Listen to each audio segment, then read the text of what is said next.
વર્ષ 2025ના છેલ્લા દિવસે પણ વરસાદ એ વિઘ્ન બન્યો છે।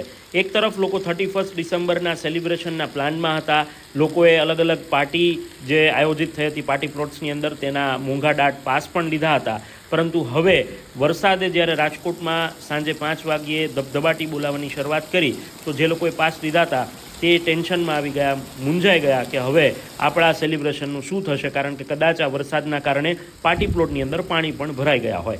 જોકે હવામાન આગાહીકારે એડવાન્સમાં જ કહી દીધું હતું કે 2025નો છેલ્લો દિવસ અને 2026નો પહેલો દિવસ, આ બંને દિવસે સૌરાષ્ટ્ર અને કચ્છની અંદર વરસાદ વરસે એ પ્રકારની આગાહી તેમના દ્વારા કરવામાં આવી હતી। જોકે બીજી તરફ ખેડૂતોના જે શિયાળુ પાક છે, ઊભો પાક છે, તેને પણ આ કમોસમી વરસાદના કારણે નુકસાન થાય એ પ્રકારની ભીતિ છે।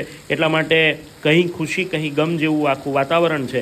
પાસ લીધા હતા એ લોકો મૂંઝાયા છે અને ખેડૂતોને તેમના પાકની નુકસાનીને લઈને પણ ચિંતા છે।